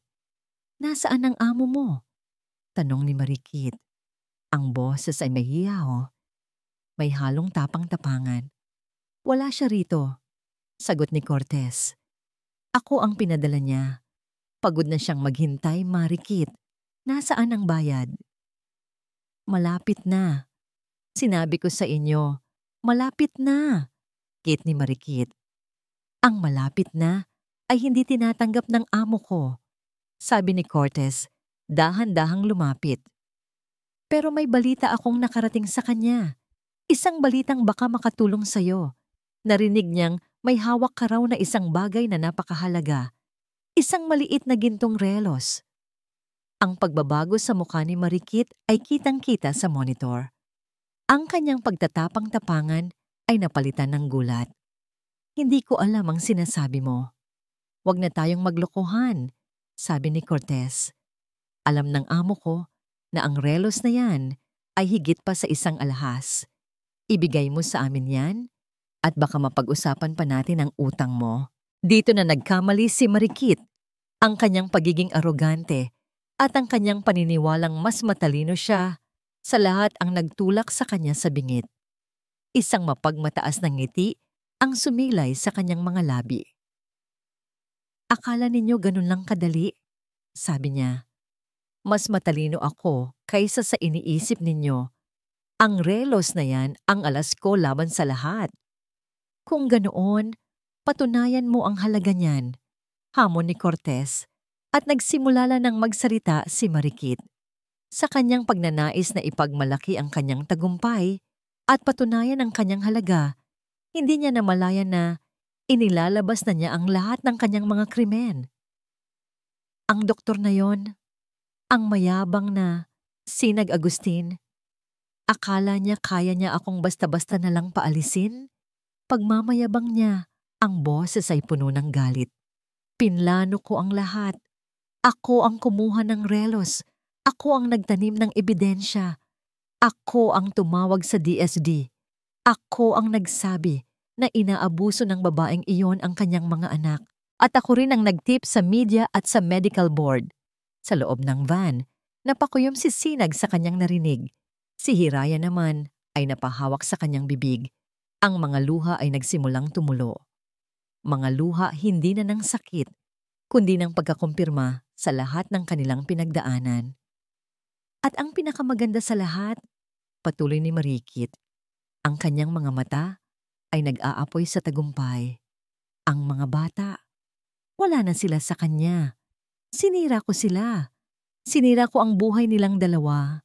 At ngayon, ang relos, ang susi sa milyon-milyong piso, nasa akin. Kaya kung gusto ninyo itong makuha, hindi na niya natapos ang kanyang sasabihin. "NBI, huwag kang kikilos." Mula sa mga anino ng bodega, lumabas ang mga ahente ni Marcos. Ang kanilang mga baril ay nakatutok kay Marikit. Ang mukha ni Marikit ay dumaan sa sunod-sunod na emosyon. Pagkalito, pagkabigla, pagtanggi, at sa huli, ang masaklap na pag-intindi na siya ay nahulog sa isang patibong. Hindi maaari. Lahat ng sinabi mo, Marikit Solomon, ay recorded. Malamig na sabi ni Detective Marcus na ngayon ay nasa loob na rin ng bodega. Inaaresto ka namin para sa pagnanakaw, paninirang puri, at grave coercion. Sa monitor, nakita ni Sinag at Hiraya ang pagbagsak ng kanilang kalaban. Ang babaeng nagdulot sa kanila ng napakaraming sakit at paghihirap ay nakatayo na ngayon sa gitna ng liwanag, talunan at walang magawa. Ngunit bago pa man siya pusasan, tinitigan ni Marikit ang isa sa mga hidden camera na tila alam niyang nanonood sina Hiraya. Hindi pa tayo tapos, Hiraya. Sigaw niya. Ang kanyang boses ay puno ng purong kamandag. Kung hindi mapapa sa akin ang yaman na yon, sisiguraduhin kong magdudusa ka pa rin. May isa pa akong alas. Tandaan mo yan. At sa huling pagbabantang iyon, tuluyan na siyang kinaladkad palabas ng mga ahente.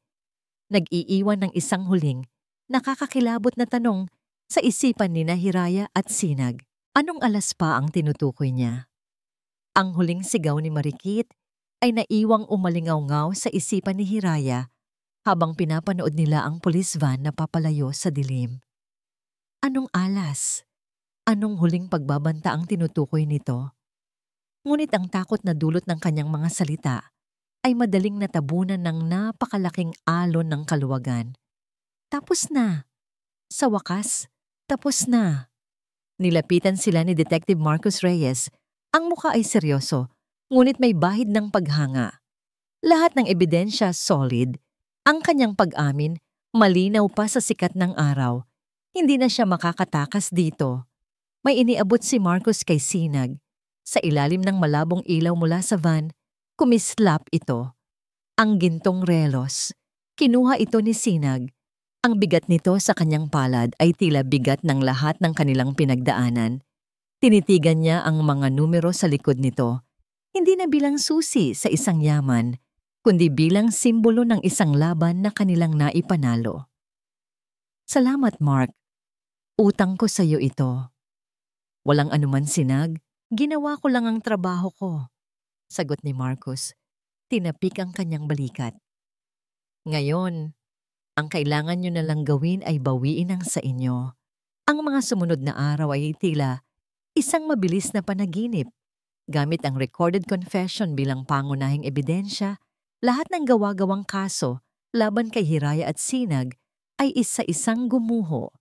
Ang reklamo sa medical board laban kay Sinag ay agad na ibinasura. Ang mga malisyosong report sa pulisya ay nilinis. Ang mga reporter na dating nag-aabang sa labas ng hasyenda ay biglang nawala. Ang pangalan nilang dinunggisan ay unti-unting nilinis ng katotohanan.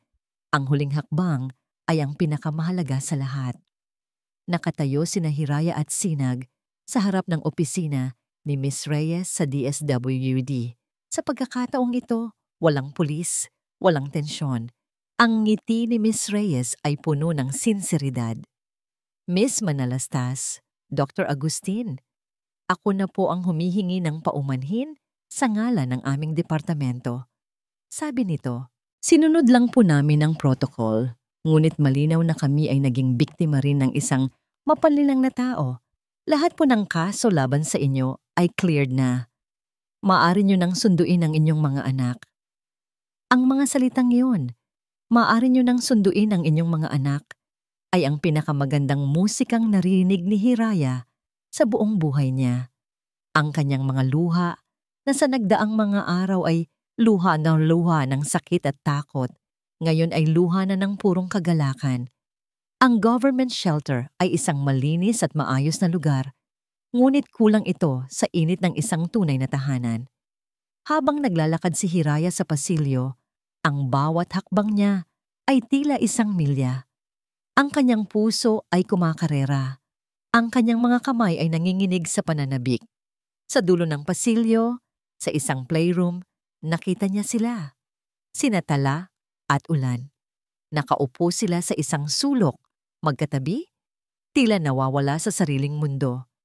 May hawak na laruan si Ulan ngunit hindi ito nilalaro. Si Tala naman ay nakatingin lang sa bintana. Ang kislap sa kanilang mga mata na huli niyang nakita ay wala na. Mga anak, ang boses ni Hiraya ay halos isang bulong, ngunit para kina Tala at Ulan, ito ay isang kulog na gumising sa kanilang natutulog na pag-asa. Dahan-dahan silang lumingon. Sa una, ang kanilang mga mata ay puno ng pagkalito na tila hindi makapaniwala sa kanilang nakikita. At pagkatapos, ang pagkilala. Nanay! Sabay silang tumakbo. Ang kanilang maliliit na paa ay lumikha ng pinakamagandang tunog sa buong mundo. Lumuhod si Hiraya at ibinuka ang kanyang mga braso. Ang pagtama ng kanilang maliliit na katawan sa kanya ay tila isang pagsabog ng buhay at pagmamahal na muling bumuo sa kanyang basag na puso. Niyakap niya sila ng napakahigpit na tila ayaw na niyang pakawalan pa kailanman. Inamoy niya ang kanilang buhok, hinalikan niya ang kanilang mga noo, mga pisngi, ang kanilang mga maliliit na kamay. Nanay, bumalik ka. Umiiyak na, sabi ni Tala. Ang kanyang muka ay nakasubsob sa leeg ni Hiraya. Sabi ko po sa kanila, babalik ka po, nanay. Sabi naman ni Ulan, humahagulgol. Nandito na si nanay, mga anak. Paulit-ulit na sabi ni Hiraya, habang ang sarili niyang luha ay bumabasa sa kanilang mga buhok. Nandito na si nanay. Hindi na tayo magkakahiwalay. Pangako. Mula sa di kalayuan, nakatayo si Sinag sa may pintuan ng playroom, tahimik na pinapanood ang eksena. Isang ngingiti ang dahan-dahang sumilay sa kanyang mga labi. Isang ngiti na hindi napipilitan. Isang ngiti na nagmumula sa tangwembi ng kanyang puso. Sa sandaling iyon, ang lahat ng panganib sa kanyang propesyon, ang lahat ng stress, lahat ay naglaho. Ang makita ang mag-iinang ito na muling buo ay sapat ng kabayaran. Nang bahagyang kumalma ang sitwasyon, nag-angat ng tingin si Hiraya. Hinanap ng kanyang mga mata ang lalaking naging posible sa lahat ng ito. Nakita niya si Sinag, nakasandal sa hamba ng pinto. Ang kanyang mga mata ay puno ng init at kaluwagan. Dahan-dahang tumayo si Hiraya. Hawak pa rin ang mga kamay ng kanyang kambal. Naglakad sila palapit kay Sinag. Nang nasa harapan na niya ito, walang salitang namutawis sa kanyang bibig. Walang salita ang sapat para ipahayag ang kanyang pasasalamat. Kaya ginawa niya ang isang bagay na hindi niya kailanman nagawa. Binitawan niya ang kamay ng kanyang mga anak, humakbang pasulong, at niyakap niya si Sinag ng mahigpit. Nagulat si Sinag sa una, ngunit ilang sandali lang, ang kanyang mga braso ay gumanti ng yakap, ipinulupot sa likod ni Hiraya. Naramdaman niya ang panginginig nito, ang bigat ng pasasalamat sa bawat paghinga nito. At sa yakap na yon, sa gitna ng isang maingay na playroom, nahanap nila ang isang sandali ng perpektong katahimikan. Pagbalik nila sa hasyenda, ang araw ay papapalubog na, nagpipinta sa kalangitan ng kulay kahel at lila. Ang dating malamig at malungkot na bahay ay muling napuno ng buhay, ng tawanan ni Tala at Ulan habang naghahabulan sa malawak na hardin. Naglalakad sina Sinag at Hiraya sa damuhan, pinapanood ang mga bata. Ang hangin ay sariwa at ang pakiramdam ay magaan. Hiraya, mahinang sabi ni Sinag. Lumingon ito sa kanya. Isang tunay na ngiti ang nakaguhit sa kanyang mga labi. Sa unang pagkakataon, sa loob ng mahabang panahon, kinuha ni Sinag ang kanyang kamay. Ang kanilang mga daliri ay magkapit-bisig, isang kilos na naramdaman nilang pareho na tama at natural. Hiraya, inulit niya, mas seryoso sa pagkakataong ito. May isang bagay akong kailangang itanong sa'yo. Ang ginintoang sinag ng papalubog na araw ay tila isang spotlight na nakatutok sa kanila. Ang tawanan ni Tala at Ulan na naghahabulan sa di kalayuan ay nagsilbing musika sa kanilang paligid. Mahigpit ang hawak ni Sinag sa kamay ni Hiraya na tila ayaw na nitong bitawan pa. Ano po iyon, Sinag? Tanong ni Hiraya. Ang kanyang puso ay nagsimulang tumibok ng mas mabilis. Hindi sa kaba o takot, kundi sa isang emosyong matagal na niyang kinalimutan. Huminga ng malalim si Sinag, inipon ang lahat ng kanyang lakas ng loob. Hiraya, bago ka dumating sa buhay ko, ang Hacienda del Sol ay isa lang bahay. Malaki, maganda, pero malamig. Isa lang itong istruktura na puno ng mga lumang alaala. Pero mula nang dumating kayo, tumingin siya sa mga batang masayang naglalaro. Mula nang mapuno ang mga pasilyo yun ang tawanan nila. Mula nang magkaroon ng mga maliliit na bakas ng paa sa sahig. At mula nang makita kita na tahimik na nangangarap sa hardin, ang bahay na ito ay naging isang tahanan. Bumaling siyang muli kay Hiraya. Ang kanyang mga mata ay puno ng sinseridad na tumatagos hanggang sa kaluluwa. Binigyan ninyo ng buhay ang lugar na ito. Binigyan mo ng buhay ang buhay ko. Nagsimulang mamasa ang mga mata ni Hiraya. Hindi niya alam kung ano ang sasabihin. Ang mga pinagdaanan natin, patuloy ni Sinag, ang kasinungalingan, ang takot, ang sakit. Lahat ng yon ay nagsilbi lang para patunayan ng isang bagay. Na ang tiwala ay hindi basta-basta ibinibigay, ito ay pinapatunayan. At ipinakita mo sa akin ang tunay na kahulugan ng katatagan at pagmamahal ng isang ina. Ipinakita mo sa akin kung ano ang handa mong gawin para sa mga taong mahal mo. Dahan-dahan, lumuhod si Sinag sa harap ni Hiraya sa malambot na damuhan. Mula sa kanyang bulsa, inilabas niya hindi ang isang singsing na may malaking diamante, kundi ang gintong relos ng kanyang ina. Hiraya manalastas, sabi niya, ang kanyang boses ay nanginginig ng bahagya sa tindi ng kanyang emosyon. Ang relos na ito ang nagsimula ng lahat ng ating pagsubok. Ngayon, gusto kong ito rin ang magsimula ng ating habambuhay. Ibinukas niya ang kanyang palad. Hindi ako nag-aalok sa iyo ng isang buhay na walang problema. Hindi ko maipapangako na hindi na tayo muling haharap sa mga pagsubok. Pero ipinapangako ko, sa bawat pagsubok na yon, hindi ka na mag-iisa. Nandito ako sa tabi mo, sa tabi ninyo ng mga bata. Ang mga luha na kanina pa pinipigilan ni Hiraya ay tuluyan ng bumagsak. Hiraya, mahal kita, sabi ni Sinag, ang tatlong salita na naglalaman ng lahat ng kanyang nararamdaman. Mahal kita, hindi dahil sa awa ako sa iyo, kundi dahil hinahangaan kita. Mahal kita dahil sa kung sino ka. Will you marry me? Papayag ka bang maging asawa ko at hayaan mo akong maging ama sa iyong mga anak? Hindi na kailangan ng salita para sa sagot. Tumango si Hiraya ng paulit-ulit habang ang kanyang mga luha ng kaligayahan ay dumadaloy ng walang tigil. Oo, Sinag. Papayag ako. Isinuot ni Sinag ang lumang relos sa kanyang pulso. Tamang-tama ito, na tila doon ito itinakda. Tumayo siya at niyakap si Hiraya ng mahigpit. Sa wakas, pagkatapos ng mahabang pagtakbo, pagkatapos ng napakaraming sakit, nahanap na ni Hiraya ang kanyang tahanan.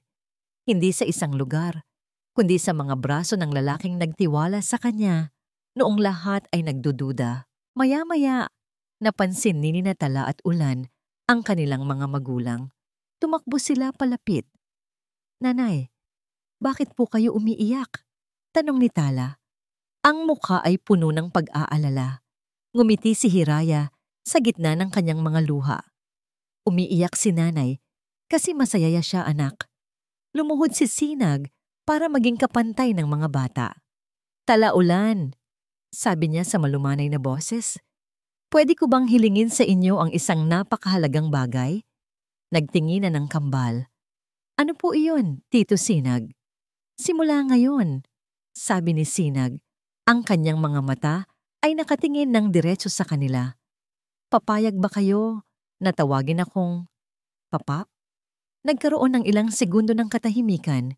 Tumingin si Tala kay Ulan at pagkatapos ay kay Hiraya na tumangulang na may ngiti.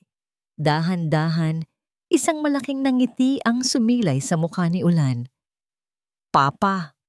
Sigaw niya at niyakap si Sinag. Sumunod si Tala. Yumakap din ng mahigpit. "Papa Sinag!"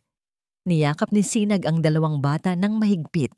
Ipinikit niya ang kanyang mga mata. Ninamnam ang sandaling iyon. Ito ang tunay na yaman. Hindi ang pera sa Switzerland, kundi ang pamilyang ito. Lumuhod si Hiraya at niyakap silang tatlo. Binubuo ang isang perpektong bilog ng pagmamahalan. Ang 4 na taong pinagbuklod ng mga pagsubok ay isa ng buong pamilya. Ang huling eksena ay sila, magkahawak kamay na naglalakad pabalik sa bahay habang ang araw ay tuluyan ng lumulubog. Ang Hacienda del Sol ay hindi na lang pag-aari ni Sinag. Ito ay tahanan na nilang lahat. Ang sinag ng araw ay lumubog na, ngunit sa puso nilang 4, isang bagong liwayway ang kasisilang pa lamang. Isang hiraya na sa wakas ay kanilang naabot. Ang kanilang pag-asa at mga pangarap sa ilalim ng sinag ng pag-ibig ay ganap nang natupad. At dito nagtatapos ang kwento ni Hiraya at Sinag. Mula sa kaibuturan ng aking puso, nais kong magpasalamat sa inyong lahat sa bawat sandali ng inyong pakikinig, sa bawat pagantabay sa kanilang naging kapalaran, at sa pagiging bahagi ng kanilang paglalakbay. Maraming salamat. Isang karangalan ang ibahagi ang kanilang kwento sa inyo. Habang isinusulat ko ang kwento ni Hiraya at Sinag, para bang sila ay naging tunay na mga taong humihinga sa aking isipan. Naramdaman ko ang kanilang sakit, ang kanilang takot, at higit sa lahat, ang kanilang hindi matatawarang pag-asa. Ang bawat kabanata ay isang paanyaya na samahan sila sa kanilang laban. At sa inyong pakikinig, hindi sila kailanman nag-iisa. Sapagkat ang kwento nila ay isang paalala sa ating lahat. Isang paalala na sa gitna ng pinakamadilim na gabi, laging may sisikat na sinag ng pag-asa na ang tunay na pag-ibig ay hindi nasusukat sa yaman o estado, kundi sa lalim ng pagtitiwala at sa tapang na lumaban para sa katotohanan. At ang isang pamilya ay hindi nabubuo sa dugo lamang, kundi sa pagmamahal na handang mag-aruga at magprotekta. Ngayon, nais ko namang marinig ang inyong boses.